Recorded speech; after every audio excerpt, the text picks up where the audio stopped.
Ibnu Abbas radhiyallahu anhu meriwayatkan, katanya, pernah rombongan dari suku Abdul Qais datang kepada Nabi sallallahu alaihi wasallam. Baginda menanya mereka, "Wa mana kamu ini?" Atau kata baginda, "Rombongan mana kamu ini?" Jawab mereka, "Kami dari suku kaum Rabi'ah." Kata Nabi, "Selamat datang kepada puak Rabi'ah." Atau kata baginda, "Rombongan Rabi'ah yang bertandang dalam keadaan tidak terhina dan tidak menyesal." Kata mereka, "Wahai Rasulullah, kami tidak dapat datang kepadamu selain di bulan haram, sebab di antara kita ada orang-orang kafir dari suku Mudar. Oleh itu, perintahlah kami dengan sesuatu perkara yang jelas, supaya dapat kami sampaikan kepada orang-orang yang tidak datang, yakni pada kali ini, dan kami pula dapat masuk syurga kerananya." Mereka juga telah bertanya Nabi SAW tentang jenis-jenis minuman yang tidak boleh diminum. Maka Nabi SAW menyuruh mereka melakukan 4 perkara dan melarang mereka daripada 4 perkara. Mereka disuruh Nabi SAW beriman kepada Allah yang Maha Esa sahaja. Lalu baginda SAW bertanya, "Tahukah kamu apakah yang dimaksudkan dengan beriman kepada Allah yang Maha Esa sahaja?" Kata mereka, "Hanya Allah dan Rasulnya saja yang lebih tahu." Kata Nabi SAW, "Bersaksi bahawa tiada Tuhan selain Allah dan Muhammad adalah utusan Allah. Mendirikan salat, memberi zakat, berpuasa Ramadan, dan memberikan khumus, yakni 1/5 kepada pihak pemerintah daripada harta ghanimah, yakni rampasan perang." Rasulullah SAW selanjutnya melarang mereka daripada 4 perkara. Al-hantam, iaitu tempayan hijau untuk membuat arak. Ad-dubba, bekas daripada labu kering untuk membuat arak. An-naqir, umbi atau pangkal pokok kurma yang dijadikan bekas dengan ditebuk bahagian dalamnya. Dan al-muzaffat, iaitu bekas yang dilumur tar untuk membuat arak. Seterusnya Nabi SAW berpesan kepada mereka, "Ingatlah semua perkara itu dan ceritakan tentangnya kepada orang-orang di belakangmu, yakni orang-orang yang tidak datang." Hadis riwayat Bukhari dan Muslim. Itulah hadis yang ke-15 di dalam kitab Mishkatul Masabih, masih lagi di bawah Kitabul Iman, berkenaan dengan iman.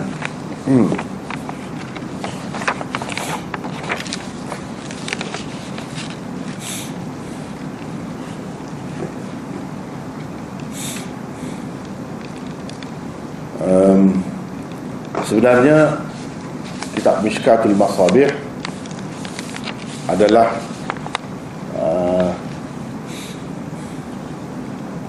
berpunca daripada kitab Masabih As-Sunnah oleh Imam Baghawi. Mishkatul Masabih lebih sedikit daripada Masabih As-Sunnah yang asalnya, yang ditulis oleh Imam Baghawi, kerana di dalam kitab ini dia ada fasal ketiga. Dalam kitab asalnya dia hanya ada 2 fasal saja, fasal pertama dan kedua. Khatib Tabrizi, pengarang kitab Mishkat ini, tambah fasal yang ketiga.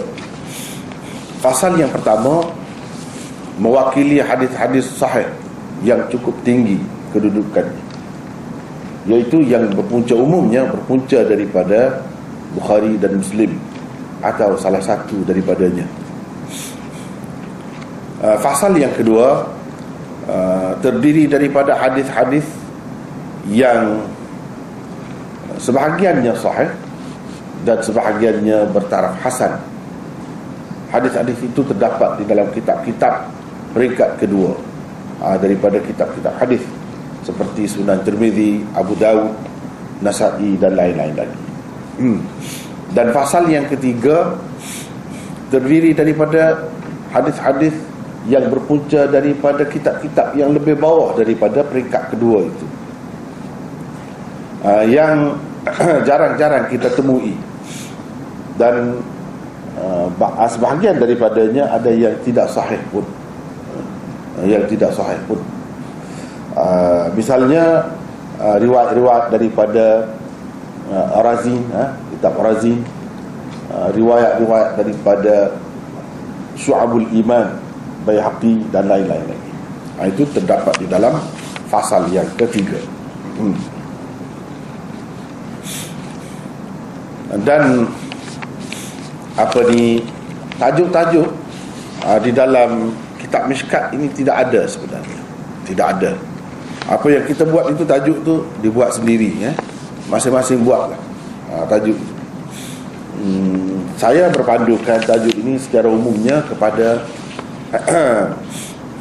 kitab-kitab Mishkat terjemahan. Dia ada buat tajuk. Tapi kadang-kadang saya tengok tajuk tu tak berapa sesuai dengan hadis yang dikemukakan di bawahnya, jadi saya ubah sesuai sedikit sebanyak tu adalah. Macam di sini, arti beriman kepada Allah sahaja. Ini yang saya buat. Yang asalnya kalau dalam kitab-kitab terjemahan itu, terjemahan dalam bahasa Urdu misalnya, dia macam lain. Macam lain. Begitulah. Perkara kedua, seperti saya sebut tadi, saya pun buat ini cepat-cepat.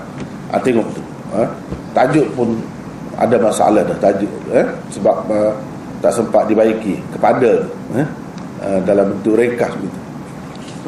Tapi harap maklumlah, insya-Allah akan datang kita akan baiki lagi yang seumpama ini, kesilapan seumpama itu, dan akan tambah lagi. Di sini pun tak ada muka surat.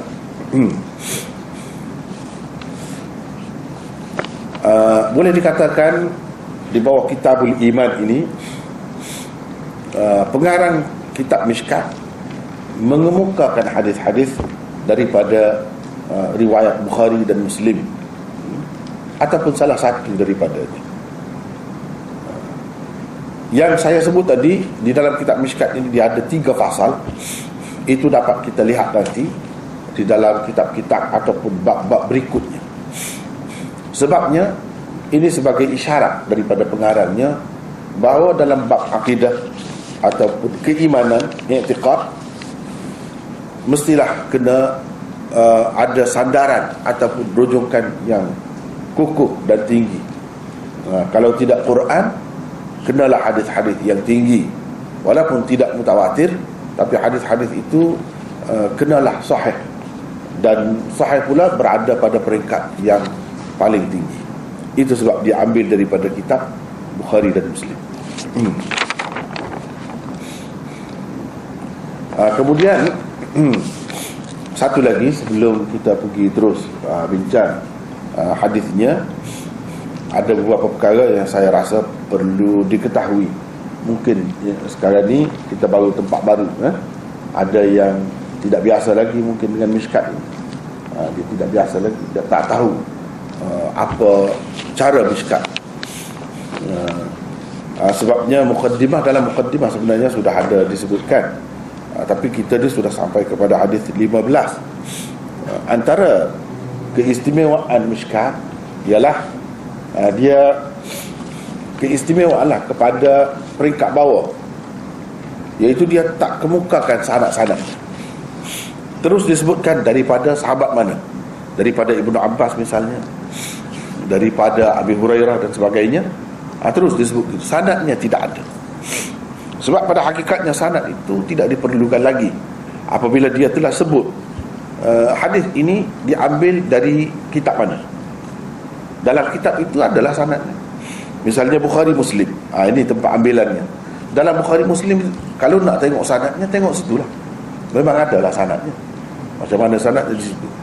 Tapi oleh kerana kitab Mishkat ini kitab di peringkat bawah, nak dibandingkan dengan kitab 6 kitab hadis yang masyhur itu dan lain-lain lagi, ini di peringkat lebih bawah daripada yang itu. Sehingga kalau di India dan Pakistan yang ada sistem dauratul hadis, pengajian hadis secara khusus, mereka tak benarkan seseorang itu belajar daurah hadis, masuk daurah hadis, kecuali setelah belajar kitab Mishkat ini dahulu. Kenal hadis melalui kitab Mishkat ini terlebih dahulu. Itu antara syaratnya. Sebab hadisnya lebih kurang sama, bahkan lebih luas hadisnya. Kalau kita mengambil kira fasal yang ketiga tu, lebih luas. Jadi kita sudah biasa dengan hadis-hadis Nabi SAW. Sebelum nak bincang sanad itu satu perkara yang lain pula, satu perkara yang rumit pula. Jadi sekarang ni diberi isi saja, tanpa bincangkan sanad-sanadnya, memandangkan sanadnya ada di dalam kitab asal tempat rujukannya. Jadi di sini yang nak diberi perhatian lebih ialah kepada kandungan hadis itu sendiri.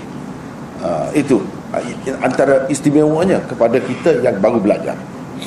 Tetapi yang belajar peringkat lebih tinggi, dia nak tengok sendiri sanad itu, nak kenal perawi-perawinya. Jadi di sini dalam kitab Mishkat ini kita tidak bertemu dengan perawi-perawi selain daripada perawi hadis yang teratas, iaitu sahabat Nabi sallallahu alaihi wasallam. Itu yang keberapa dah? Mungkin yang ketiga tadi saya sebut. Jadi seterusnya kitab Mishkat ini antara keistimewaannya berbanding dengan kitab-kitab hadis yang lain yang berada di peringkat bawah, kerana ia adalah kitab jami'. Kitab jami'. Kitab jami' dia merangkumi semua bab-bab yang ada di dalam kitab-kitab hadis. Merangkumi soal akidah macam ni, Kitabul Iman ini akidah, hukum hakam, fitan, tentang fitnah akhir zaman, tentang manaqib, kelebihan-kelebihan sahabat-sahabat tertentu atau golongan-golongan tertentu, tentang adab makan, adab tidur, adab macam-macam lah berkenaan dengan adab itu, dan beberapa lagi yang lain, semuanya ada. Kalau kita tengok misalnya kitab Bulughul Maram, itu peringkat bawah juga, kitab hadis peringkat bawah juga, dan tidak ada sanad macam ni juga, tapi ia termasuk di dalam kitab hadis berkenaan dengan ahkam sahaja, hukum hakam sahaja, hukum hakam sahaja. Dia tidak merangkumi bahagian-bahagian lain, tidak lengkap lah, bahagian hukum sahaja. Kalau kita tengok Riyadhus Salihin misalnya, itu kitab hadis peringkat bawah juga, tapi ia hanya merangkumi hadis-hadis berkenaan dengan adab, disiplin hidup, itu saja. Dia tak ada bahagian-bahagian lain. Tapi kitab Mishkat ini yang istimewanya kerana ia merangkumi semua bab-bab yang ada di dalam kitab-kitab hadis jami', seperti Bukhari, Muslim, Tirmidzi dan lain-lain, itu dipanggil kitab jami'. Itu bezanya. Itu bezanya Mishkat ini daripada kitab-kitab lain.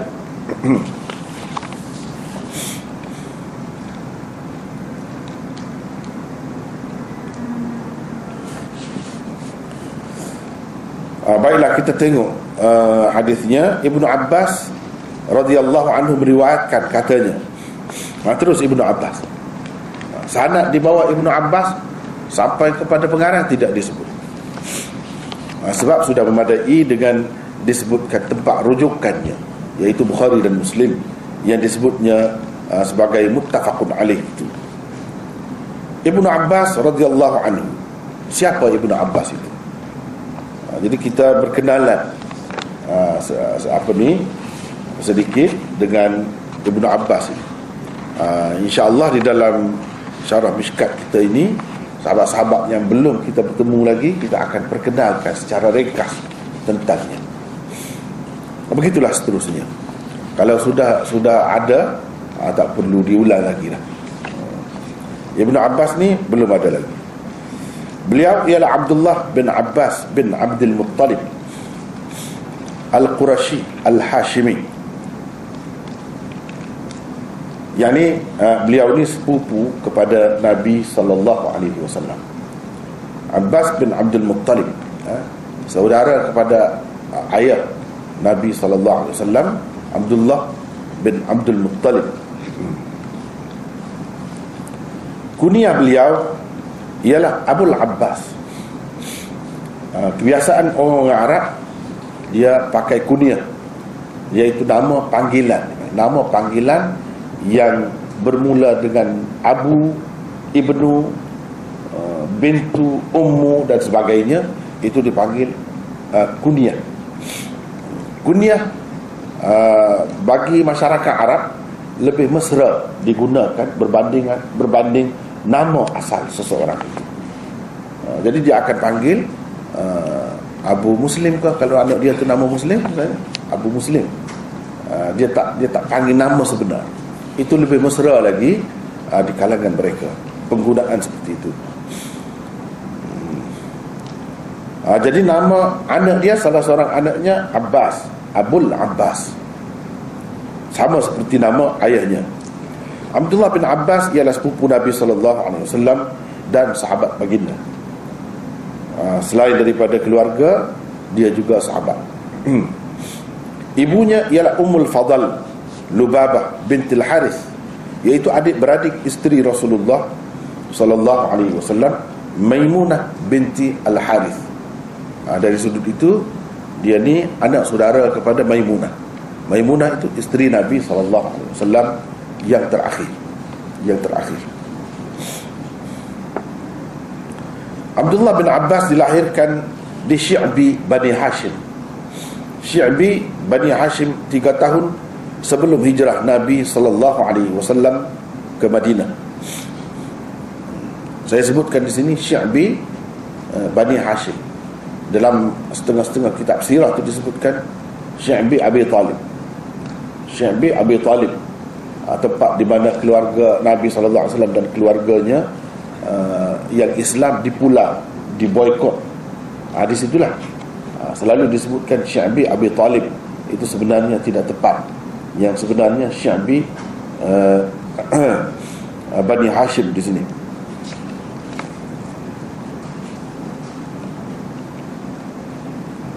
Syi'bi Bani Hashim. Untuk bincang ni kita perlu masa yang lain, ya. Saya tidak nak bincangkan secara detail di sini kenapa tidak tepat yang itu. Tapi dalam setengah-setengah kitab sirah dia sudah berubah dah. Sudah banyak dah sekarang ni perubahan dalam kitab sirah. Dia akan guna begini juga, Syi'bi Bani Hashim. Jadi harap kita maklumlah, kalau ada yang sebut Syi'bi Bani Hashim, itu maknanya pengarang yang peka. Dia sudah sedar tentang kesilapan itu. Dulu pun ada dah guna Syi'bi Bani Hashim, tapi lebih popular di kalangan kita Syi'bi Abi Talib. Walaupun sekarang ni sudah banyak guna Syi'bi Bani Hashim. Inilah yang lebih tepat. Ketika Rasulullah SAW wafat, beliau baru berumur 13 tahun. Baru berumur 13 tahun. Maknanya dia ni termasuk dalam sahabat kecil kalau nak kira dari segi umurnya. Kalau nak dikira dari segi umurnya. Menurut Imam Ahmad, Rasulullah SAW wafat ketika beliau berumur 15 tahun. Yang paling tinggi pun 15 tahun. Sebab dalam riwayat Sahih Bukhari dan lain-lain, ketika tahun yang ke-10 tu, dia kata dia baru hendak balik pada ketika itu. Baru hendak balik, umur balik 15 tahun. Mana tak jauh daripada sekitar itu. Daripada situlah ulama-ulama membuat kesimpulan bahawa umur dia antara 13 tahun hingga 15 tahun. Itu saja. Walaupun kebanyakan ulama mengatakan pendapat pertama tadi lebih kuat, kerana keluasan dan kedalaman ilmunya, beliau diberi beberapa gelaran kehormat seperti Habrul Ummah, yakni orang yang melaut ilmunya dari kalangan umat ini. Al-Bahr, lautan ilmu, dan terjemahanul Quran, juru bahasa Al-Quran, kerana kemahirannya dalam tafsir Al-Quran.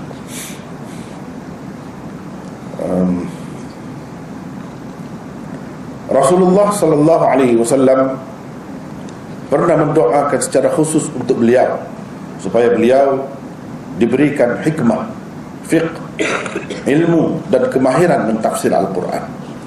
Beliau sendiri meriwayatkan, katanya, dhammani Rasulullah sallallahu alaihi wasallam ilaih wa qala Allahumma 'allimhu al-hikmah wa ta'wil al-kitab. Bermaksud, Rasulullah sallallahu alaihi wasallam mendakap aku seraya berdoa begini untukku, ya Allah, ajarilah dia hikmah dan ilmu tafsir Al-Quran. Seperti mana kita maklum, Nabi sallallahu alaihi wasallam kalau dia doa apa-apa begitu dia jadi. Kalau dia pegang saja pun jadi. Ada sahabat dia pegang saja rambut, tak ubat sampai tua. Itu kelebihan Rasulullah sallallahu alaihi wasallam. Kalau dia doa, begitu juga jadinya.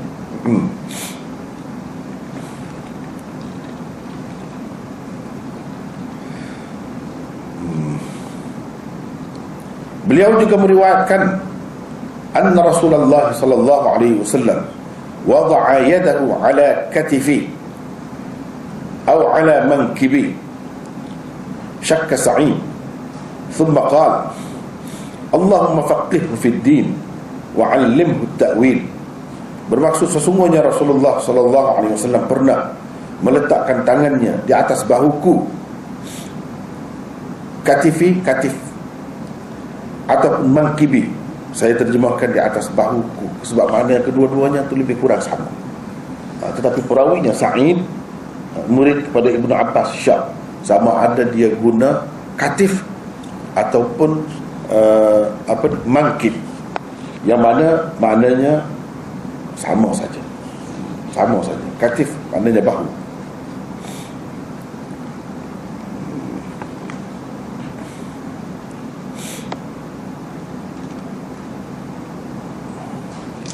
Kemudian mendoakan untukku dengan katanya, ya Allah, berilah kefahaman yang mendalam kepadanya tentang agama, dan ajarilah dia ilmu tafsir Al-Quran. Bermakna Al-Quran itu ada tafsirannya dan akan menjadi satu ilmu yang begitu luas bidangnya, seperti yang kita tengok sekarang. Nabi SAW telah mendoakan untuk ini Ibnu Abbas itu, supaya dia hebat dalam tafsir Al-Quran dan mendalam fahamannya dalam agama.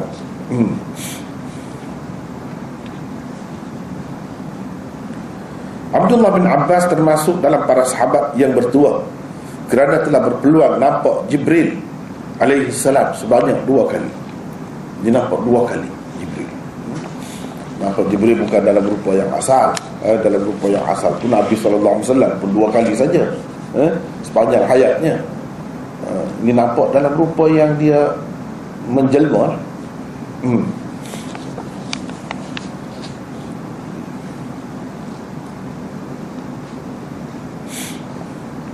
Kata Masruq, saya apabila tengok Ibnu Abbas akan berkata, beliau adalah seorang yang paling cantik. Apabila beliau bercakap, saya akan berkata, beliau adalah seorang yang paling fasih. Dan apabila beliau meriwayatkan hadis, saya akan berkata, beliau adalah seorang yang paling alim. Maknanya segala keistimewaan itu ada padanya. Sayyidina Umar selalu menyuruh Ibnu Abbas supaya duduk dekatnya, dan selalu juga berbincang dengannya bersama-sama dengan para sahabat besar yang lain. Banyak sekali, selalulah di zaman pemerintahan dia. Tapi pada masa itu Ibnu Abbas agak muda lagi, sudah dewasa lah juga. Nak banding dengan yang lain-lain yang tua-tua tu, dia tu muda lah, lebih muda, jauh lebih muda. Tetapi kerana kealimannya, kehebatannya dalam pelbagai ilmu, Sayyidina Umar selalu letak dia di sebelahnya. Di sebelahnya.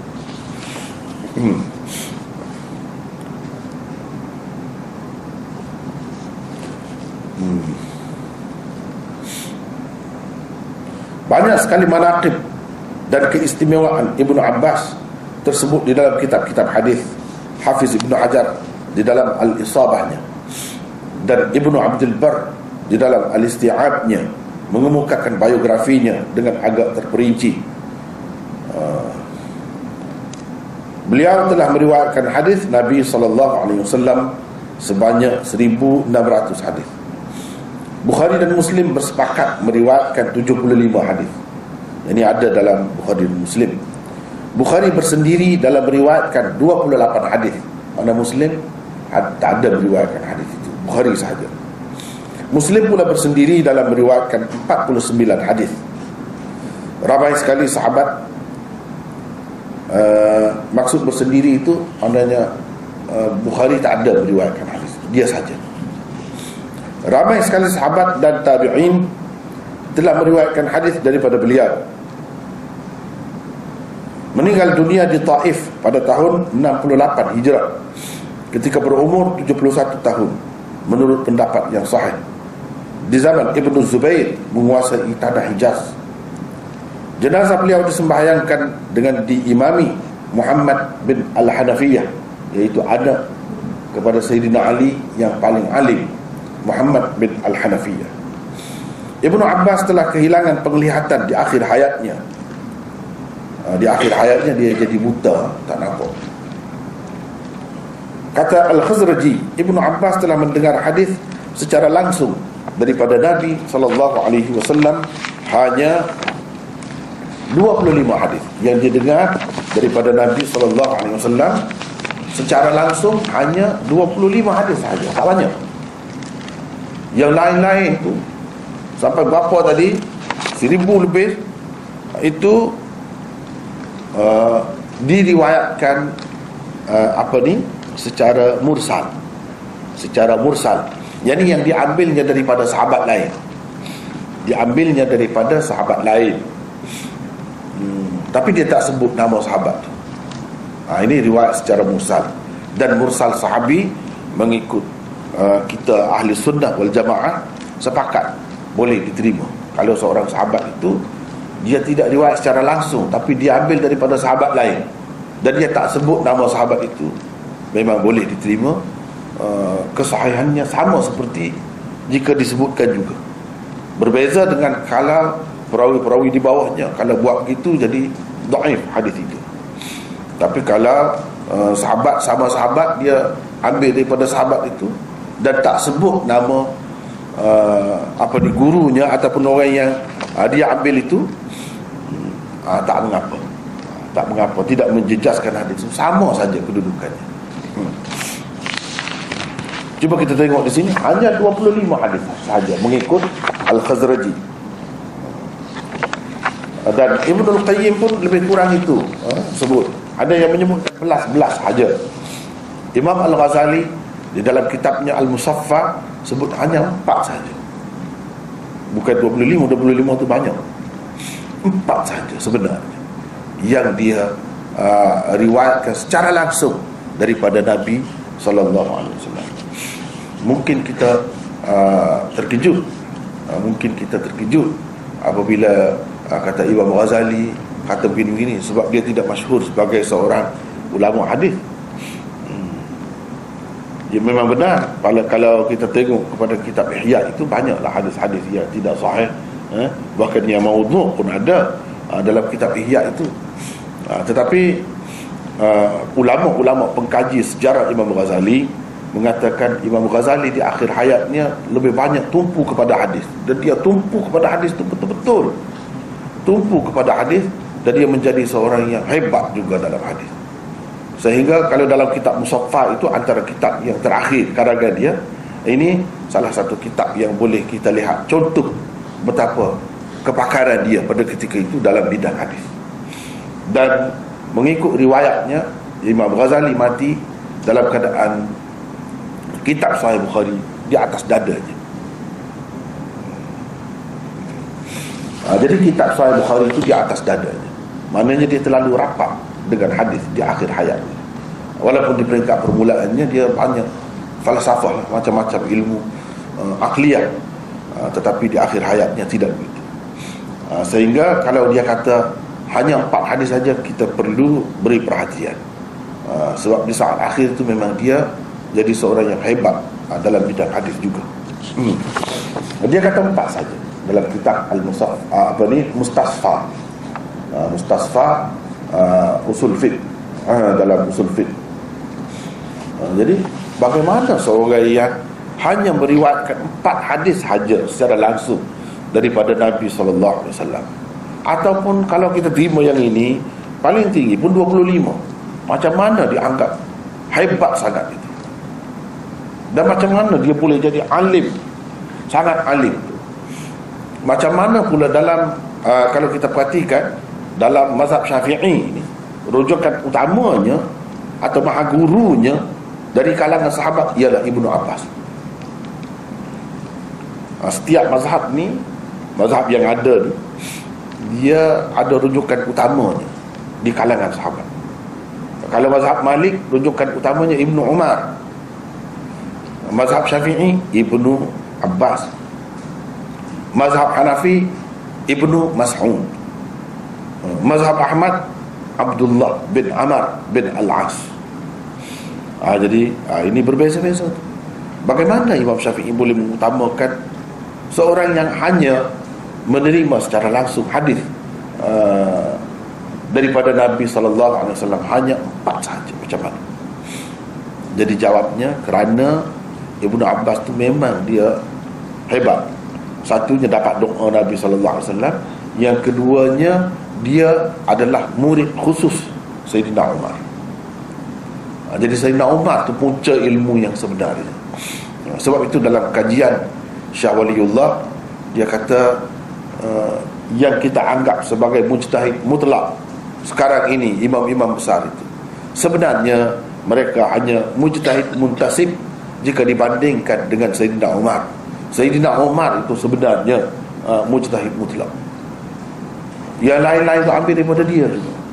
Jadi kalau Ibnu Abbas ini berguru dengan Sayyidina Umar, itu guru utama dia. Kalau kita lihat dalam kitab-kitab hadis, banyak nampak dia rapat dengan Sayyidina Umar, banyak dia tanya Sayyidina Umar. Jadi sebab itulah Imam Syafi'i mengutamakan dia.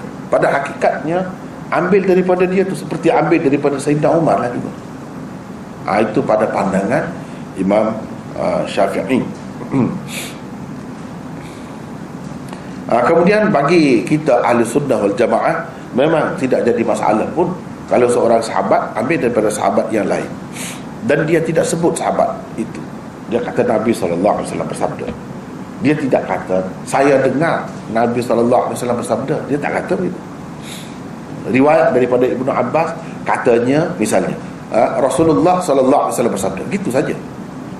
Dia tak kata saya dengar. Jadi kata Rasulullah SAW itu boleh kata begitu, tak jadi masalah. Kita pun boleh kata Rasulullah SAW bersabda. Kita tak kata saya dengar Rasulullah SAW bersabda. Jadi begitulah juga dengan Ibnu Abbas dan lain-lain sahabat. Itu satu perkara yang dibenarkan dan memang diterima, sepakat ahli sunnah wal jamaah, tak ada khilaf dalam masalah mursal sahabi.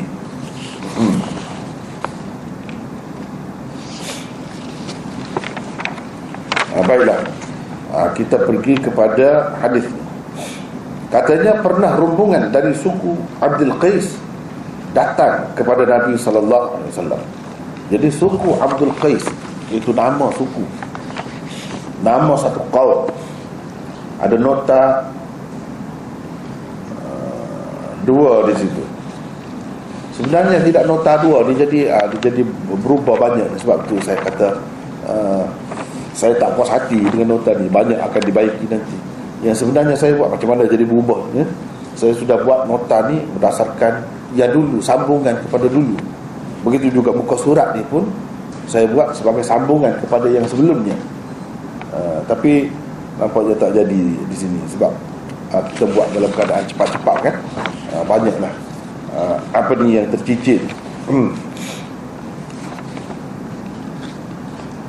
Jadi kalau di sini nota dua lah.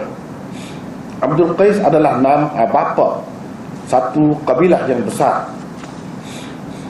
Bapa satu kabilah yang besar. Silsilah keturunannya sampai kepada Rabi'ah bin Nizar bin Ma'ad bin Adnan. Jadi macam kita ni kan, kita tak kisah keturunan kita ni, kita pun baru. Sebab sebelum pada ni tak tahu di mana keturunan ni, mungkin dalam hutan mana tak tahu kan, ulu mana tak tahu. Jadi sebab itulah kalau dalam masyarakat kita ni, kalau kita tanya keturunan dia bin tu mungkin sampai 4 habis. Lepas tu tak boleh nak sebut. Sebab tak boleh nak sebut. Berbeza dengan bangsa yang sudah maju, di mana mereka merakamkan keturunan itu sampai boleh disebut ini keturunan Abdul Qais. Daripada keturunan dia tu jadi satu suku kaum yang besar. Semuanya sampai ke situ. Tetapi kalau masyarakat yang tidak ada rakaman, tidak ada catatan, tidak ada apa-apa macam dahulu kan, mana ada surat beranak pun tak ada, kad kenalan pun tak ada, kemudian buku tak ada, buku yang menyimpan silsilah keturunan itu, buku sendiri dalam keluarga dan buku secara umumnya. Berbeza dengan masyarakat Arab. Masyarakat Arab dahulu, Arab sekarang ni pun banyak dia tak tahu juga. Dia tak tahu juga. Kalau Arab dahulu, terutamanya daripada bangsa-bangsa kaum-kaum yang masyhur itu, seperti Quraisy apa tu, dia ada buku yang berasing. Jadi dengan cara ini sebenarnya kalau orang yang mahir, dia boleh cek betul ke tidak dakwah dia ni keturunan, boleh cek. Dengan adanya kitab Al-Ansab dipanggil, ada satu bidang ansab, bahagian keturunan. Bahagian keturunan. Misalnya Zubairi ada menulis Nasabu Quraisy. Itu berkenaan dengan nasab Quraisy sahaja. Dan Ibnu Hazm ada tulis juga. Sam'ani ada tulis juga Ansabul Ashraf dan sebagainya. Banyak kitab-kitab ini. Jadi semuanya mengumpulkan silsilah keturunan sesuatu kaum ataupun puak itu. Dia kata Nabi SAW menanya mereka, puak mana kamu ini? Atau kata baginda SAW, atau kata ini, atau ini syak perawi. Dalam istilah hadisnya dipanggil syak perawi. Perawi tidak berapa ingat, tak pasti antara dua ni yang mana satu Nabi kata, puak ke atau rombongan mana kamu ini? Puak mana kamu ini atau rombongan mana kamu ini? Jadi dia tak pasti perkataan puak ke atau rombongan yang telah digunakan oleh Rasulullah SAW. Tapi salah satu daripada dua itulah. Jawab mereka, kami dari suku kaum Rabi'ah. Dari suku kaum Rabi'ah. Ada nota 3 di situ. Rabi'ah adalah satu suku kaum yang besar, setanding dengan suku kaum Mudar. Kemudian Mudar itu pecahan-pecahannya pula dari Quraisy apa semua. Mudar itu. Jadi ni Rabi'ah ni atas lagi, lebih besar. Samalah setanding dengan itu, kaum Mudar. Kabilah Abdul Qais, ini pecahan-pecahannya lah. Pecahan-pecahan anak cucu kepada Rabi'ah. Rabi'ah itu, nama Rabi'ah itu bukan perempuan, lelaki. Jadi ada, kita panggil tak marbutah di akhir dia tu, tidak menunjukkan dia tu perempuan, nama lelaki. Di kalangan Arab ramai di antara mereka nama Rabi'ah, tapi lelaki. Kita kalau ada tak marbutah macam tu, kita kata perempuan, bukan begitu. Ini lelaki, Rabi'ah. Kabilah Abdul Qais tinggal di Bahrain. Sekarang ni Bahrain sekarang ni situ. Sekitar Qatif dan Hajar hingga ke kawasan suku kaum Mudar. Pengarang kitab At-Tahrir berkata, rombongan Abdul Qais terdiri daripada 14 orang yang berkenderaan. Ketua mereka ialah Al-Ashaj Al-Asri. Sesetengah ulama berpendapat bilangan mereka adalah 13 orang. Demikian tersebut di dalam Al-Ma'rifah oleh Ibnu Mandah. Tetapi Ad-Dulabi meriwayatkan jumlah mereka adalah 40 orang.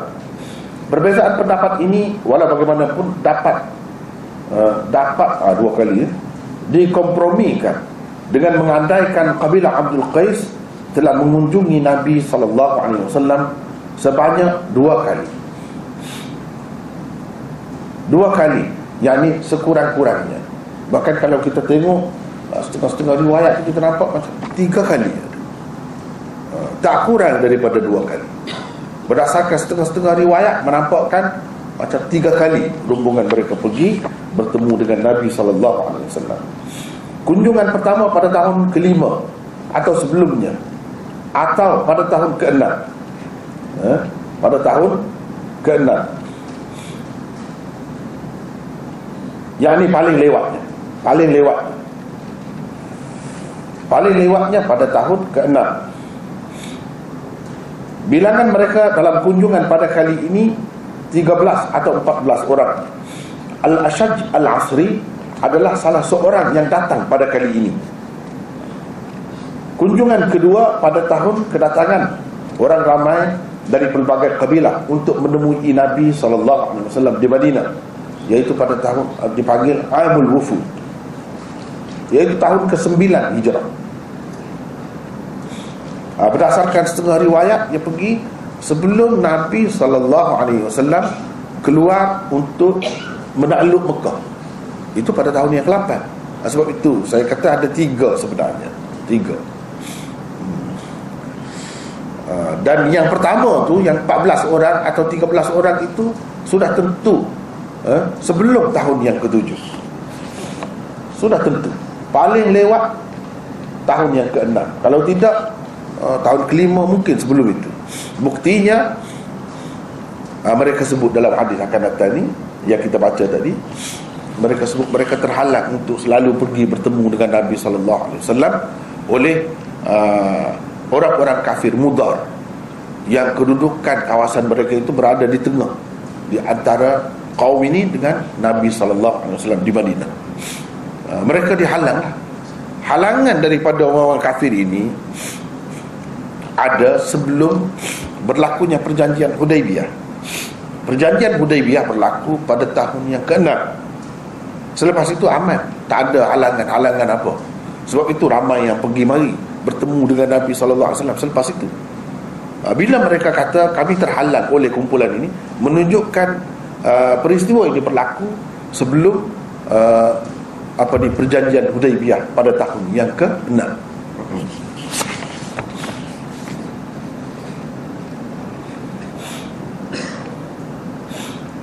Al-Jarud Al-Abdi adalah salah seorang yang datang pada kali ini untuk mengkompromikan pendapat yang berbeza-beza itu. Boleh juga dikatakan 14 orang adalah dari kalangan ketua rombongan. Selebihnya adalah orang-orang biasa. Tapi tak perlu kita kata begitu, tak perlu. Sebabnya beberapa kali mereka pergi. Beberapa kali mereka pergi bertemu dengan Nabi SAW. Bukan sekali.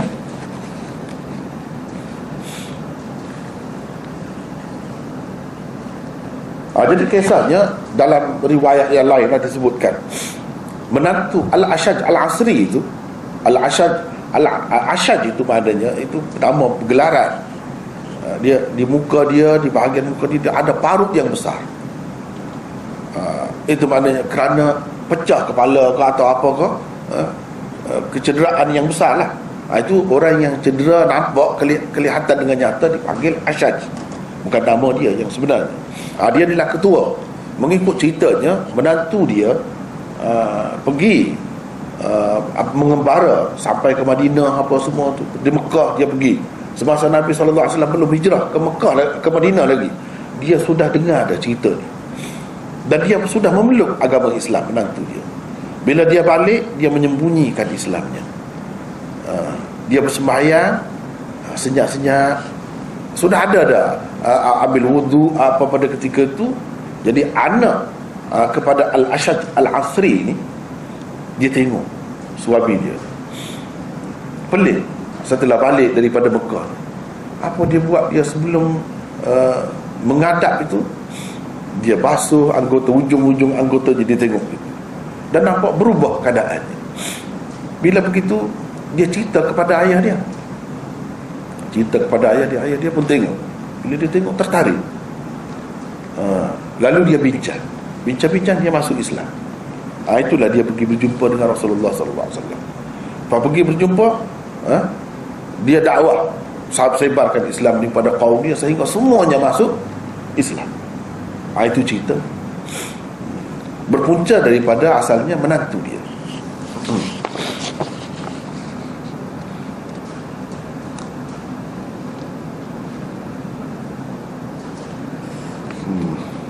Selebihnya Hafiz Al-Aini berkata, jumlah mereka semuanya 45 orang. Bagi penulis, menyatakan bilangan mereka secara tetap adalah tidak tepat. Itulah sebabnya Bukhari dan Muslim tidak berbuat demikian di dalam kitab mereka. Tak ada. Dia ada sebut begitu secara umum gitu. Dan kalau berbeza-beza itu tak jadi masalah, sebab mereka pergi beberapa kali. Sekurang-kurangnya yang kita dapat di dalam hadis, yang kita tengok dalam riwayat ini, bagi saya tiga kali. Satunya sebelum tahun yang ke-6, sebelum perjanjian Hudaibiyah. Yang kedua, sebelum pembukaan Mekah. Nabi SAW nak keluar, tapi sebelum dia keluar pergi ke Mekah. Di situ sekali. Yang ketiga, iaitu pada tahun yang ke-9 Hijrah, yang dipanggil Amul Wufud. Itu sekurang-kurangnya 3. Jadi ada yang kata 2, ada yang kata 3. Bagi saya paling tidak 3 kali. Kalau nak lebih lagi itu mungkin dalam bentuk tidak begitu ramai, mungkin ada berlaku.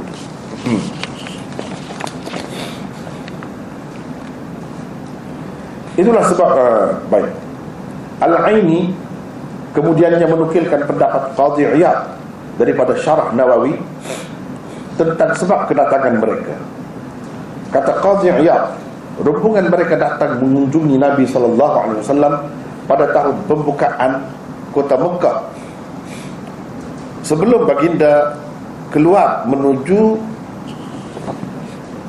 ke Mekah untuk menguasainya. Itu kata dia. Ini tahun yang ke-8. Kalau begitu, sebab itu saya kata 3. Hafiz Ibn Hajar berkata, kenyataan Qadhi Iyad ini tidak bagus, kerana beliau telah mengikut Al-Waqidi, sedangkan haji telah difardukan lah, sepatutnya difardukan pada tahun ke-6 Hijrah lagi.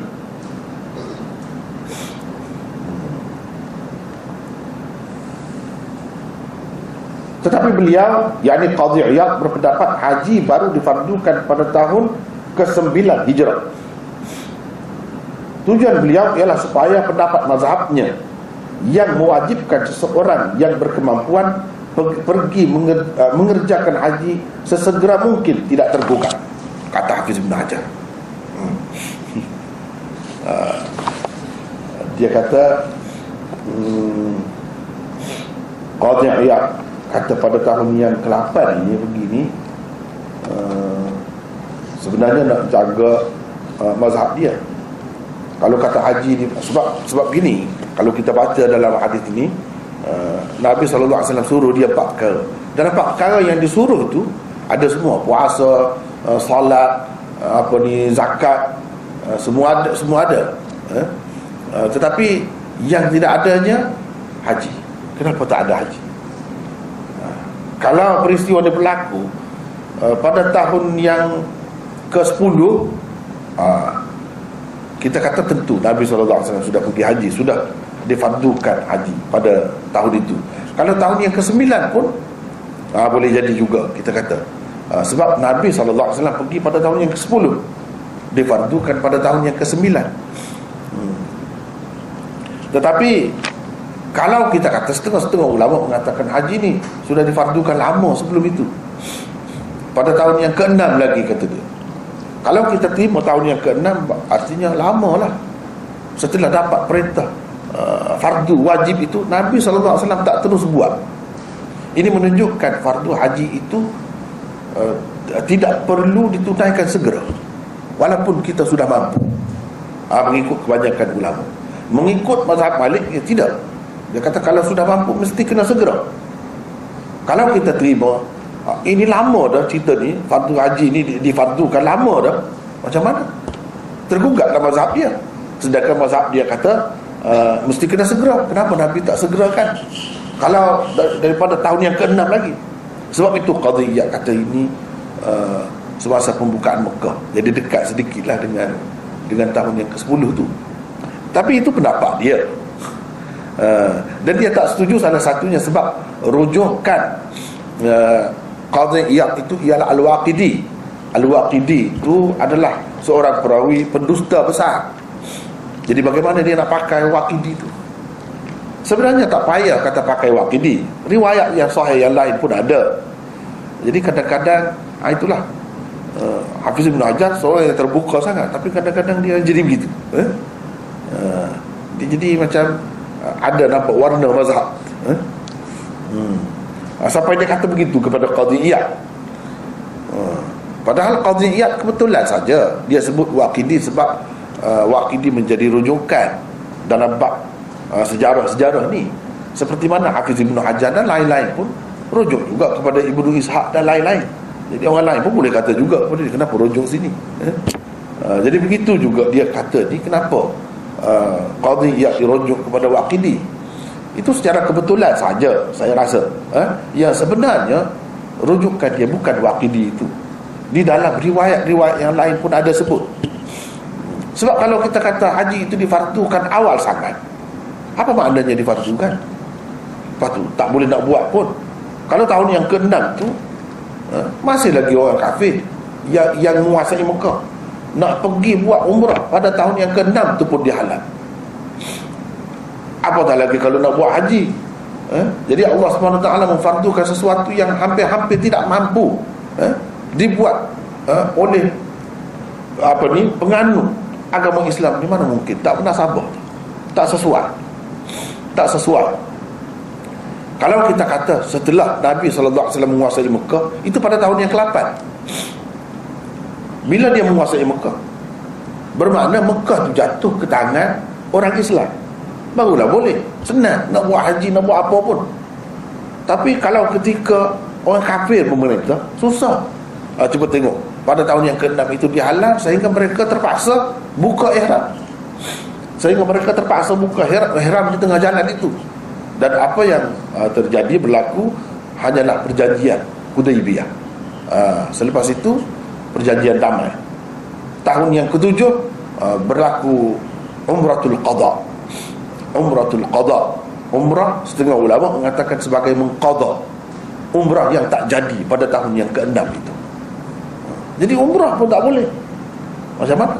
Jadi wajar juga pendapat yang mengatakan fardu haji itu kemudian difardukan pada tahun yang ke-8 itu munasabah, atau pada tahun yang ke-7 ketika paling awal pun, sebab sudah ada kebebasan begitu, sudah ada kebebasan sedikit walaupun di bawah kekuasaan orang kafir lagi. Tetapi yang lebih kukuhnya ialah seperti macam mazhab Malik, dia mengatakan tahun yang ke-8. tahun yang ke-8 Nabi SAW tak pergi. Pada masa tu dia baru bersihkan Kaabah tu daripada berhala-berhala yang begitu banyak, 300 lebih. Dalam Kaabah tu pun ada, di sekelilingnya pun ada. Jadi kita kata tak munasabah, kurang munasabah, kurang masuk akal kalau kita kata difardukan dalam keadaan begitu keadaannya. Kaabah tu sendiri tak bersih lagi. Masih lagi ada orang yang pergi tawaf dengan bertelanjang pada ketika itu. Masih ada lagi.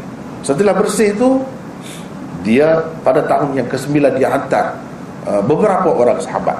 Dia sendiri tak pergi lagi, untuk pergi buat haji dan isytihar bahawa tak boleh bertawaf dalam keadaan bertelanjang lagi selepas ini, dan orang musyrik tak boleh masuk dalam kawasan ini. Itu peristiharannya. Artinya pada tahun yang ke-10 tu Nabi SAW pergi ke Mekah dalam keadaan betul-betul bersih, suci. Tak ada dah perkara-perkara yang perkara-perkara yang tidak sopan berlaku di sekitar Kaabah itu. Itulah hikmah. Kalau kita kata tahun yang ke-8 lebih masuk akal. Lebih masuk akal. Jadi bagi saya tak timbul Hafiz Ibn Hajar kata dia nak jaga mazhab dia. Tidak begitu. Bahkan yang sesuai pun begitu. Sebab tahun yang ke-8 tu sudah ada sahabat-sahabat pergi haji. Tahun yang ke-9 pun ada juga, Nabi tak pergi lagi. Tahun yang ke-10 baru dia pergi, setelah betul-betul sudah selesai, segala-galanya sudah bersih.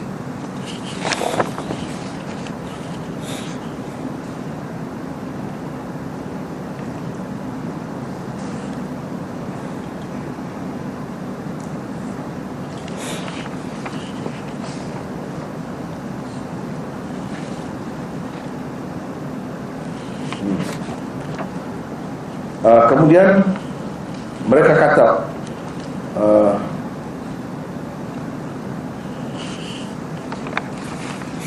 jawab mereka, kami dari suku kaum Rabi'ah. Kata Nabi SAW, selamat datang kepada puak Rabi'ah. Atau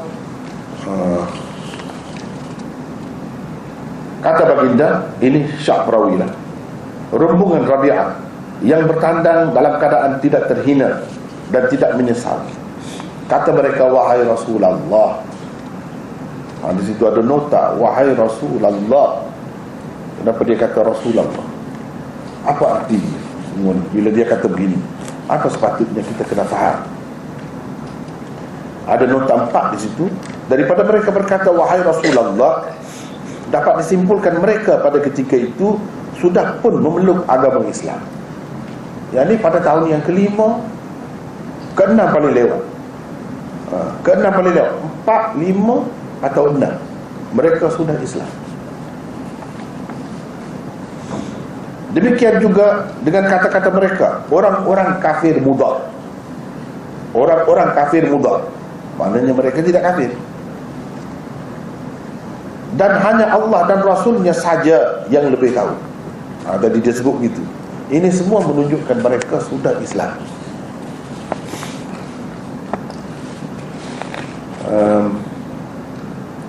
Kami tidak dapat datang kepadamu selain di bulan haram. Selain di bulan haram. Sebab di antara kita ada orang-orang kafir dari suku Mudar yang menghalang, yang mengganggu. Kalau boleh datang pun pada bulan haram. Sebab pada bulan haram tu orang-orang kafir pun dia tak ganggu. Tak ada peperangan, mesti dihentikan peperangan. Mereka yang berperang sampai berpuluh-puluh tahun itu pun kalau bulan haram mereka berhenti, sebagai menghormati bulan haram itu. Kalau gangguan pun, kalau nak ada pun sedikit sangat. Secara umumnya tidak ada. Mereka tak akan buat benda-benda yang salah itu pada bulan haram. Jadi disebut di sini fi syahril haram.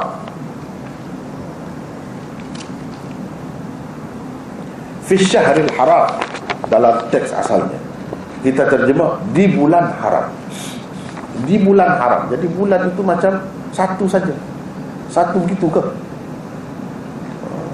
Bukan di bulan haram.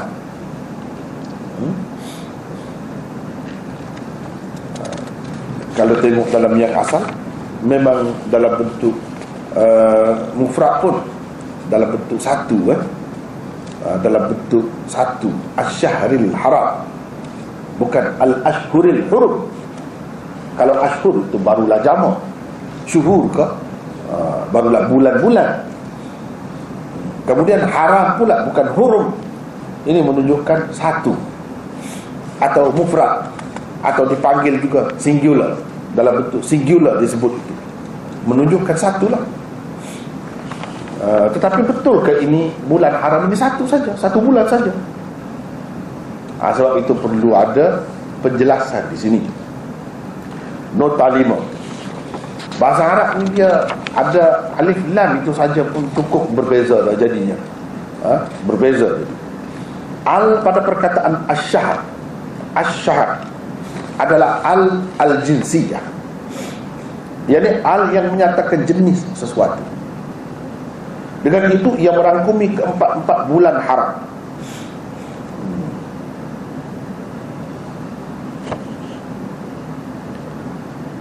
Riwayat Bukhari di dalam kitab Al-Maghazinya, illa fi ashhuril hurum. Ashhuril hurum dalam bentuk jamak gitu. Melainkan pada bulan-bulan haram, itu maksudnya. Di dalam kitab Al-Manaqibnya, illa fi kulli syahrin haram. Bermaksud melainkan pada setiap bulan haram. Ini semua ni menunjukkan bukan satu bulan haram, bukan satu. Jadi disebutkan satu saja lafaz itu syahr, tapi dengan adanya alif lam itu dia tidak menunjukkan satu, ia menunjukkan jenis bulan haram. Misalnya kita kata manusia, innal insana lafi khusr, al-insan, walaupun lafaz itu mufrad, tetapi dia bukan betul-betul satu, menunjukkan satu, menunjukkan jenis manusia. Ya, termasuk dalam jenis manusia ni ramai. Walaupun lafaz itu mufrad dan dia ada jamak, dengan sebab ada al di situ. Al ini al yang menunjukkan jenis. Jadi jenis manusia, tak kira lelaki atau perempuan, bangsa mana pun, tua muda, semuanya dalam kerugian. Kalau berdasarkan ayat itu. Ini semua menunjukkan jenis bulan, jenis manusia. Bila jenis, dia tidak satu, di bawahnya tidak satu. Jadi bulan-bulan haram itu ada 4, bukan satu.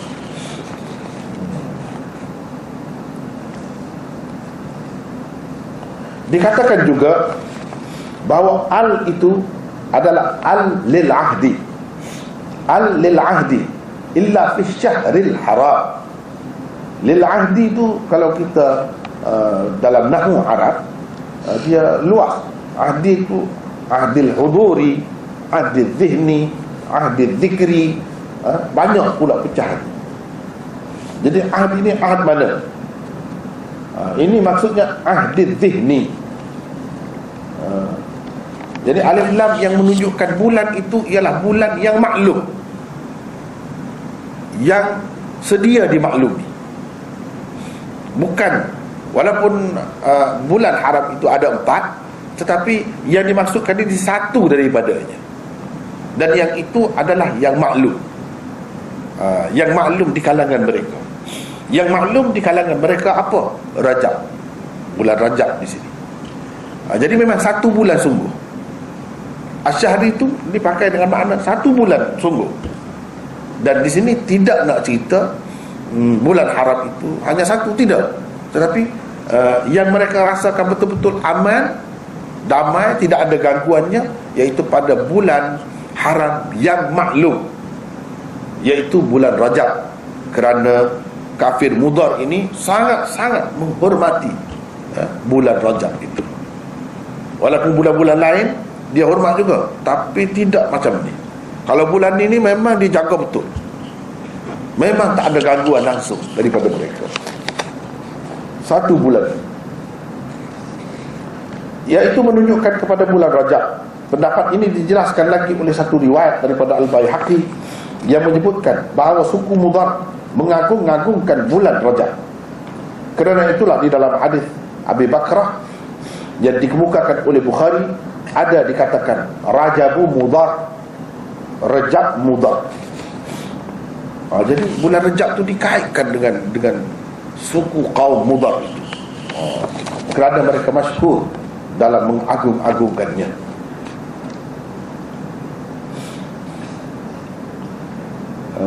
Jelas sekali suku Mudar menganggap bulan Rajab begitu istimewa, sehingga meskipun mereka ada kalanya buat lupa akan larangan berperang pada 3 bulan haram yang lain, namun tidak sama sekali bulan Rajab. Pada bulan Rajab tidak, dia jaga. Jadi yang 3 lagi itu Muharram, Dzulqa'dah, Dzulhijjah. Yang 3 lagi. Ini Rajab. Yang ini dijaga betul. Rombongan Rabi'ah berkata begini kepada Rasulullah sallallahu alaihi wasallam sebagai alasan mereka tidak dapat datang menemui baginda kecuali pada bulan haram. Kerana meskipun orang-orang jahiliyah sering berperang sesama mereka, tetapi mereka akan meletak senjata pada bulan-bulan haram untuk menghormatinya dan memberi peluang kepada orang ramai mengerjakan haji di Baitullah. Selain mereka juga tidak terganggu oleh pertempuran yang berlaku seperti pada bulan-bulan yang lain. Itulah sebabnya mereka dapat datang pada bulan-bulan haram, tidak pada bulan-bulan yang lain. Jadi mereka pun rasa tak puas hati jugalah, sebab tak dapat bertemu selalu dengan Nabi SAW. Kalau boleh mereka nak selalulah datang, tapi tak dapat. Yang dapat pun pada bulan-bulan itu sahaja. Hafiz Ibn Hajar berkata, ini membuktikan bahawa Abdul Qais telah terlebih dahulu memeluk Islam berbanding suku-suku Mudar yang tinggal di antara mereka dan Madinah. Selain itu, Imam Bukhari juga di dalam sahihnya di bawah kitab Al-Jumu'ah meriwayatkan hadis Ibnu Abbas di mana beliau berkata, sesungguhnya Jumaat yang pertama didirikan selepas Jumaat di masjid Rasulullah sallallahu alaihi wasallam ialah di Masjid Abdul Qais yang terletak di Juwasa dalam negeri Bahrain. Ini dalam riwayat Bukhari. Maknanya awal sangat ni. Selepas Jumaat yang pertama di masjid Rasulullah sallallahu alaihi wasallam di Madinah, yang kedua yang buat Jumaat ini dia. Maknanya awal sangat. Awal sangat. Kalau kita kata Jumaat itu difardukan pada tahun yang kedua, mana tahun yang kedua mereka sudah Islam dan sudah boleh buat Jumaat. Mana ramai, bukan sedikit. Inilah sebab itulah Nabi SAW kata kan dalam hadis tadi, selamat datang kepada puak Rabi'ah yang bertandang dalam keadaan tidak terhina dan tidak menyesal. Tidak terhina kerana dihormati oleh orang Islam, tidak sampai berperang dengan orang Islam yang membawa penyesalan, dan jadi hina. Jadi hina macam mana dalam perang pada masa itu, bila kalah tawanan itu menjadi hamba abdi, hina, boleh dijual beli. Kemudian tidak menyesal, boleh jadi macam orang kafir Mekah, menyesal sebab mereka berperang berapa kali dengan Rasulullah sallallahu alaihi wasallam sampai mati di pihak dia dan di pihak orang Islam. Bila mereka memeluk agama Islam, menyesal sangat. Mereka ini tak pernah berlaku pertempuran, bahkan mereka memeluk agama Islam dengan sukarela, dengan suka hati atas kebijaksanaan pemimpinnya yang disebut tadi, iaitu Al-Ashaj Al-Asri tadi. Atas kebijaksanaan dia, kerana pengikut-pengikut dia tu setia dengan dia, terus peluk agama Islam beramai-ramai. Dan di masjid di tempat dia itulah dibuat Jumaat yang kedua.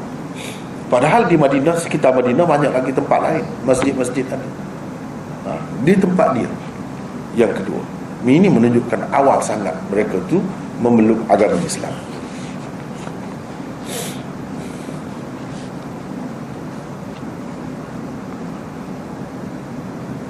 Penghuni-penghuni kawasan itu hanya mendirikan sembahyang Jumaat sekembalinya rombongan Abdul Qais daripada mengunjungi Nabi SAW. Riwayat Ibnu Abbas ini juga menunjukkan penduduk negeri itu telah terlebih dahulu memeluk Islam berbanding penduduk negeri-negeri yang lain di sekitar Hijaz itu.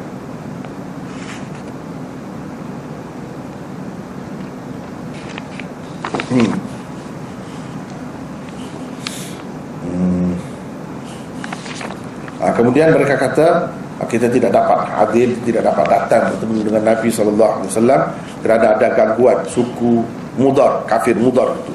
Mudar ini siapa? Nota nombor 6. Mudar adalah anak kepada Nizar bin Ma'ad bin Adnan.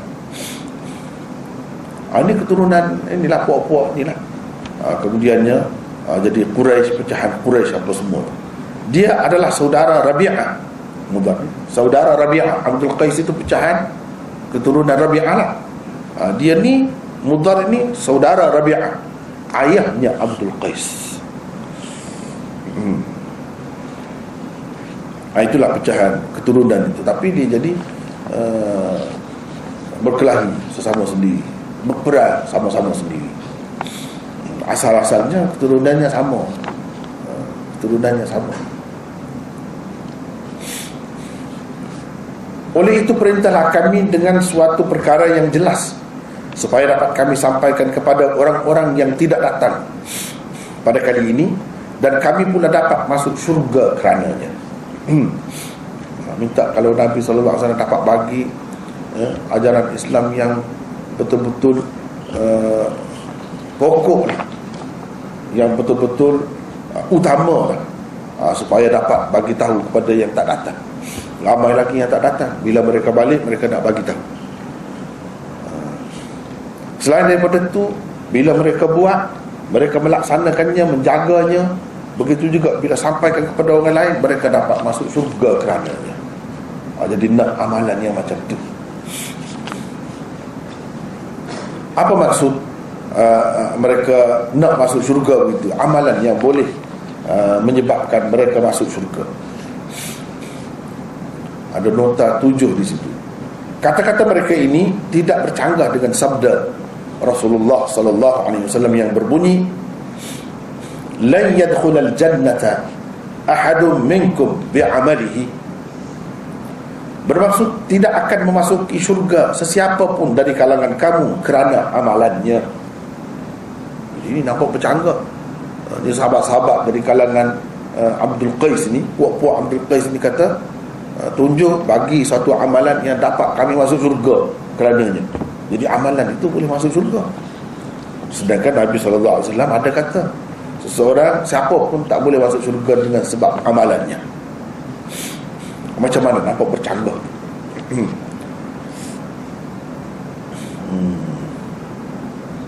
Sebenarnya tidak bercanggah.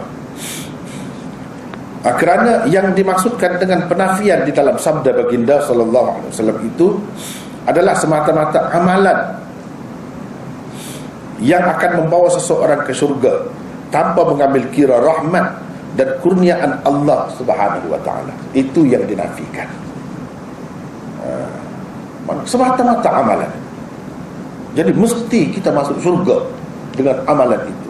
Layak kita masuk syurga dengan semata-mata amalan itu, tanpa mengambil kira rahmat Allah dan kurniaan Allah. Itu tak ada. Itu yang Nabi nafikan.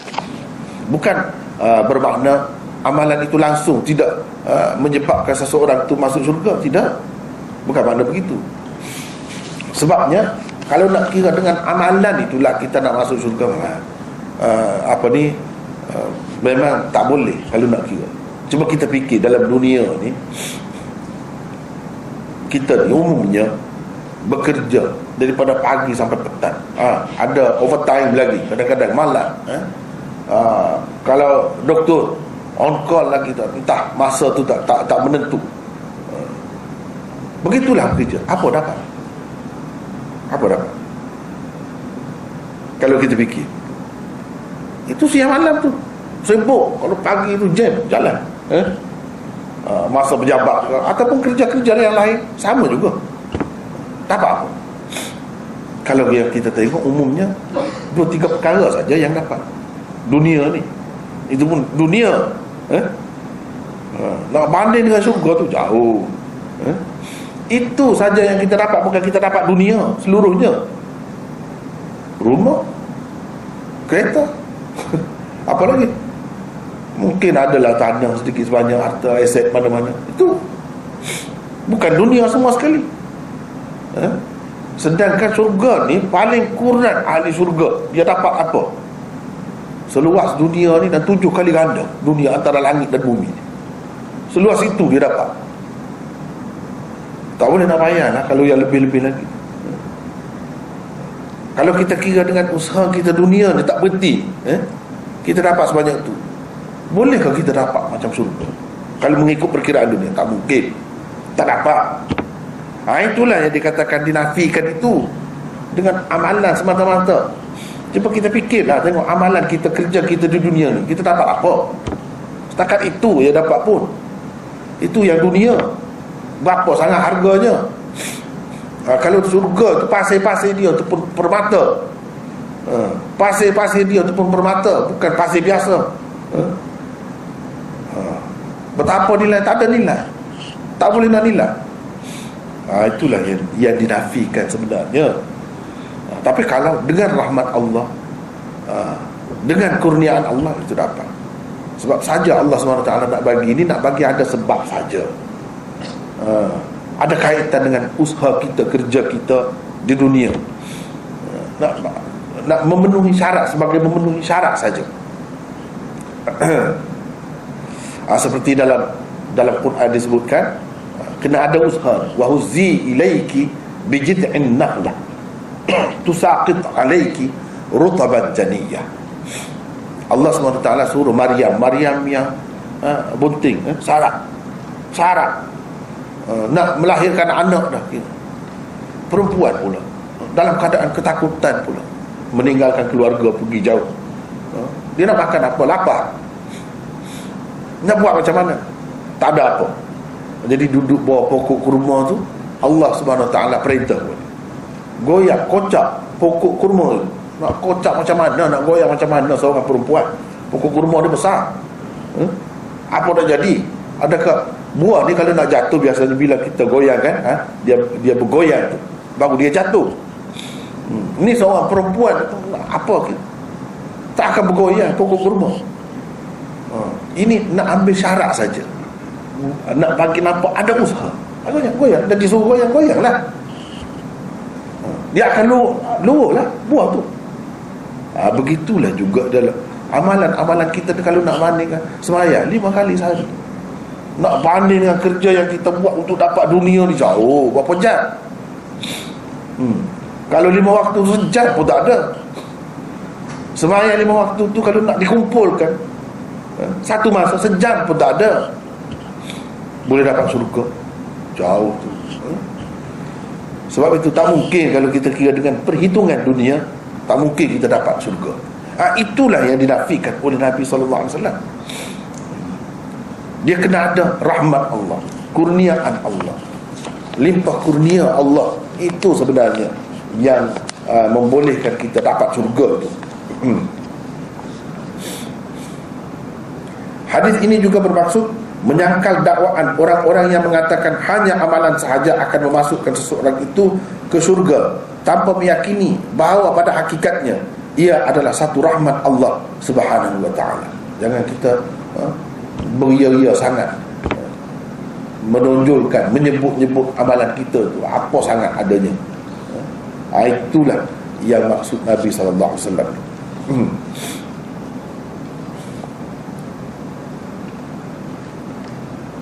Mungkin juga syurga yang dinafikan dapat dimasuki dengan sebab amalan itu adalah syurga yang istimewa.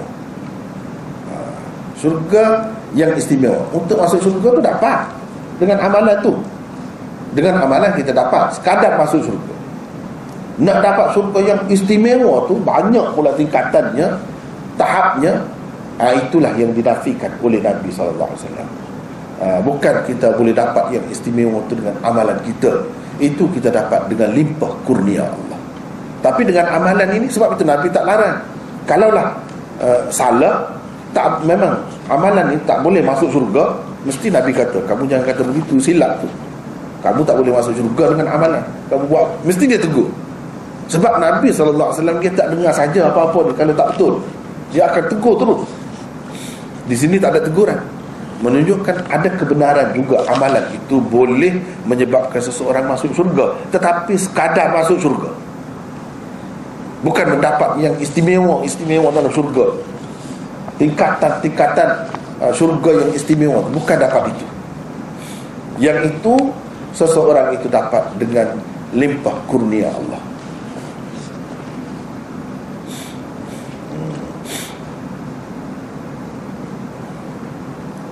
Boleh jadi juga yang dinafikan oleh Rasulullah sallallahu alaihi wasallam ialah masuk syurga dengan amalan semata-mata. Baginda sallallahu alaihi wasallam seolah-olahnya hendak menjelaskan bahawa semua orang yang masuk syurga itu masuknya adalah dengan limpah kurnia Allah. Ia tidak menafikan amalan sebagai sebab untuk untuk ni tak terbaiki ya. Seseorang mendapat kelebihan dan keistimewaan di dalam syurga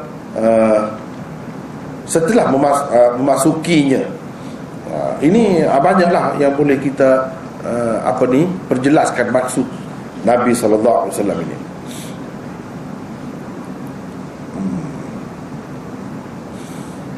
Ataupun maksud yang dinafikan oleh Rasulullah SAW itu masuk juga dengan amalan, dengan arti kita merasa kita berhak, wajib atas Allah tu bagi balasan kepada kita. Seperti pendapat Mu'tazilah misalnya, dia kata kalau kita buat baik, mesti Allah bagi syurga kepada, mesti macam tu. Jadi macam wajib. Mereka tak boleh terima, tak mungkin Allah tak buat begitu. Tak boleh kata begitu. Maksud nafi di sini masuk syurga dengan amalan itu kalau kita menganggap sebagai jadi wajib kepada Allah, sebab tak ada sesuatu yang wajib atas Allah SWT. Dia nak bagi itu limpah kurnia dia. Kalau nak kira tak padan pun dengan amalan kita.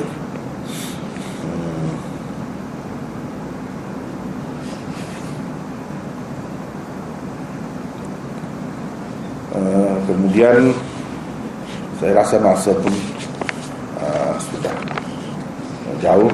Jadi kita setakat itulah dulu, tak dapat habiskan lagi. Ada sini nanti kita akan bincang lagi seterusnya. Wallahu a'lam.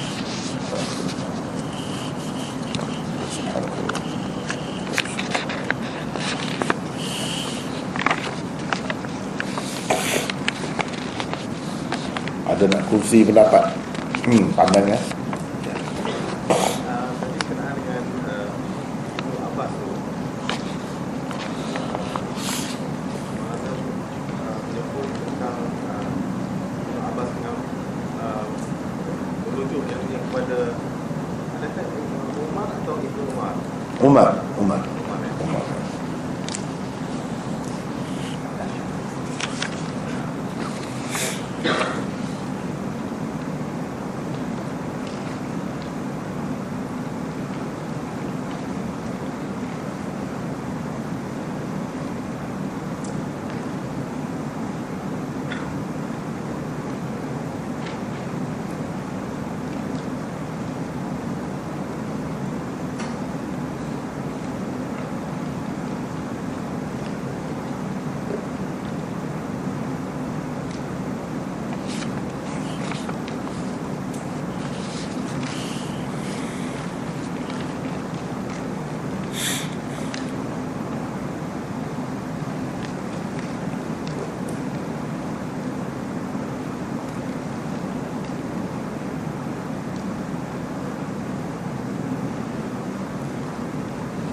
Di sini ada dua soalan.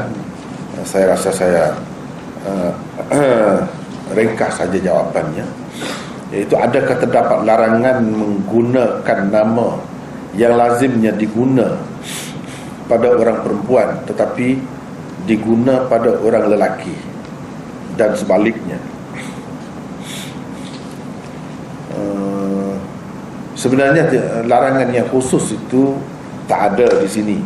Yang adanya larangan umum lah, iaitu lelaki tidak boleh menyerupai perempuan dan begitu juga sebaliknya, perempuan tidak boleh menyerupai lelaki. Tidak boleh menyerupai itu dalam semua perkara lah. Tetapi ada setengah-setengah tu memang dikongsi bersama. Dikongsi bersama, lelaki pun pakai juga, perempuan pun pakai juga, dan kita tak terasa apa-apa pun, mengikut uruf, mengikut penerimaan masyarakat umumnya, tidak ada apa-apa. Begitu juga dengan nama. Kalau begitu termasuk di dalam harus, boleh. Boleh. Misalnya kita kata kalau pakai kasut, kalau lelaki pakai kasut tumit tinggi, yang perempuan pakai itu kan menyerupai,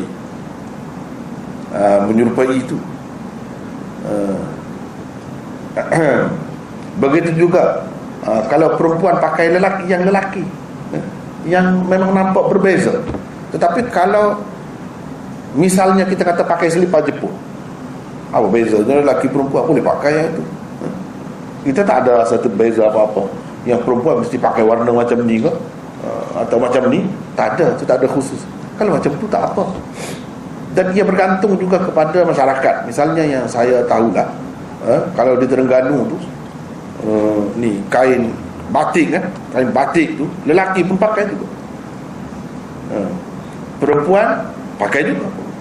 Tapi di setengah-setengah tempat tidak begitu, kain batik tidak dipakai oleh lelaki. Jadi ini bergantung kepada huruf.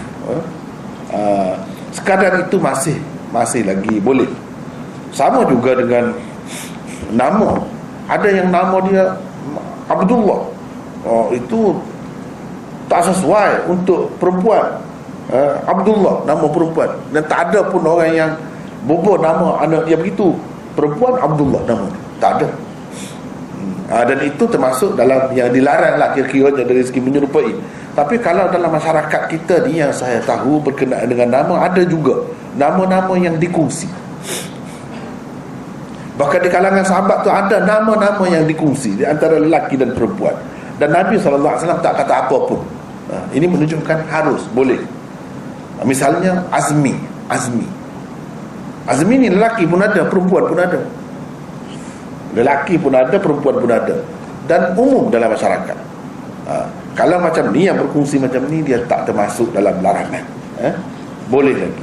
Tetapi sebaik-baiknya pilihlah nama yang khusus lah, lebih khusus.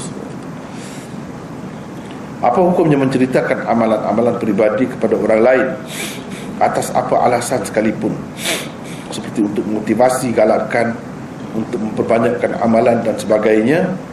Itu bergantung kepada keadaan. Tengoklah, kalau orang itu murid kita, anak buah kita, mungkin kita boleh cerita. Kalau tidak ada fitnah, kalau tidak ada unsur-unsur membesarkan diri,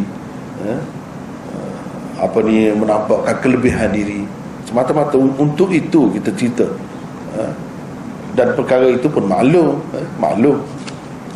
Jadi tak jadi masalah lah kalau kita sebut itu. InsyaAllah tak jadi masalah. Ini bergantung kepada hati sebenarnya. Kita tanyalah hati kita apa maksud kita cerita tu.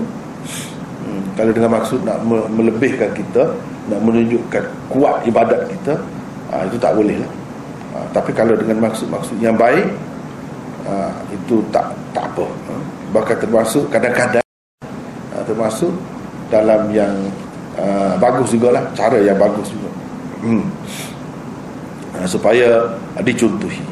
Bagaimana kaedah ahli sunnah menerima amalan yang dilakukan oleh salafus salih yang tidak dilakukan oleh Rasulullah sallallahu alaihi wasallam, seperti amalan menghidupkan malam nisfu Sya'ban, amalan mengirim salam kepada Rasulullah sallallahu alaihi wasallam melalui mereka yang menziarahi makam Rasulullah semasa mengerjakan haji dan umrah, sebenarnya tidak ada percanggahan di antara amalan salafus salih dengan amalan Rasulullah sallallahu alaihi wasallam itu sendiri. Tak ada. Kalau ada itu satu kekeliruan. Itu dakwaan saja. Kata ada misalnya salafus salih menghidupkan malam nisfu Syaban, itu satu kekeliruan. Sebenarnya tak ada.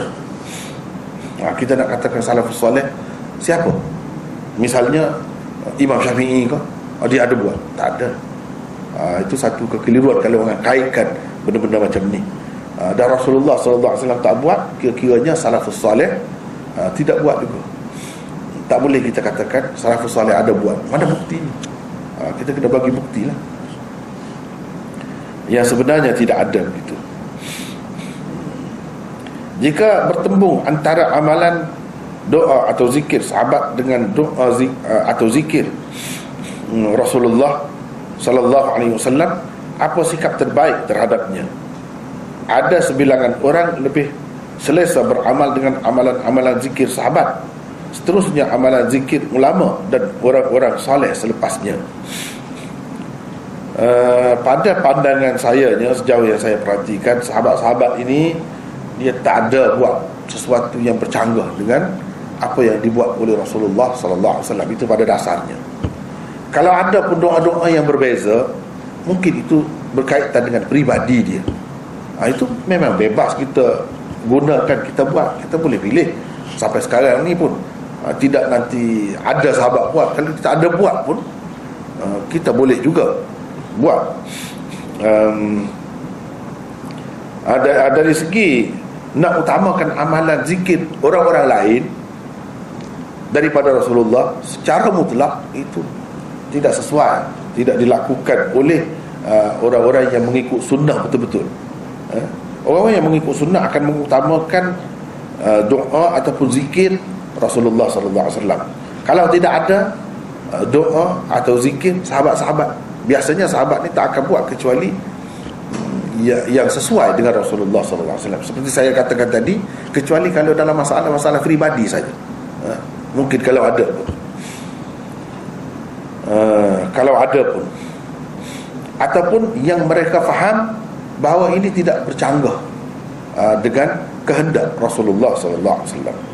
Adapun zikir yang dianggap sebagai ulama ataupun orang-orang alim, itu tak ada jaminan lagi. Tak ada jaminan lagi. Kalau sesuai dengan yang Rasulullah, boleh. Kalau tak sesuai, tidak perlu diutamakan dalam keadaan ada yang Rasulullah sallallahu alaihi wasallam sendiri. Wallahu a'lam.